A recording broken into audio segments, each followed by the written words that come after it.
മലയാളത്തിന്റെ പ്രിയതാരം ദുൽഖർ സൽമാന്റെ പങ്കാളിത്തത്തിലൂടെയാണ് അൾട്രാവയലറ്റ് എന്ന ഇലക്ട്രിക് സൂപ്പർ ബൈക്ക് സൗത്ത് ദക്ഷിണേഷ്യയിൽ ശ്രദ്ധിക്കപ്പെട്ടത്. പിന്നീട് ഈ ബൈക്കിന്റെ പ്രകടനം കൊണ്ടും കരുത്തുകൊണ്ടും ഇന്ത്യയിലെ ആദ്യത്തെ ഇലക്ട്രിക് സൂപ്പർ ബൈക്ക് എന്ന ഖ്യാതിയിലൂടെയും ഇന്ത്യയിലുടനീളം ആരാധകരെ സൃഷ്ടിക്കാൻ അൾട്രാവയലറ്റ് മോഡലുകൾക്ക് സാധിച്ചു. പിന്നീട് രാജ്യാതിർത്തി കടന്ന് വിദേശ രാജ്യങ്ങളിലേക്കും എത്തിത്തുടങ്ങിയ ഈ സൂപ്പർ ബൈക്ക് പുതിയ രണ്ട് രാജ്യങ്ങളുടെ നിരത്തുകൾ കൂടി കീഴടക്കുകയാണ്. ജർമ്മനി, ഫ്രാൻസ് എന്നീ രാജ്യങ്ങളിലേക്കാണ് അൾട്രാവയലറ്റ് സൂപ്പർ ബൈക്കുകളായ F77 mark two, F77 super street എന്നിവ അവതരിപ്പിക്കുന്നത്.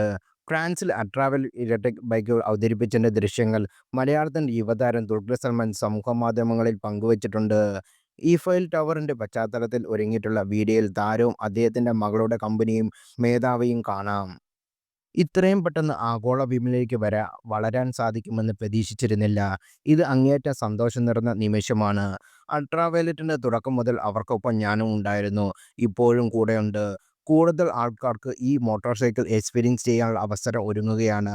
അൾട്രാവയലറ്റും ഇന്ത്യയിലും ആഗോളതലത്തിലും മുന്നേറുന്നത് കാണുന്നത് ഏറെ അഭിമാനകരമാണെന്ന് ദുൽഖർ സൽമാൻ പറയുന്നു.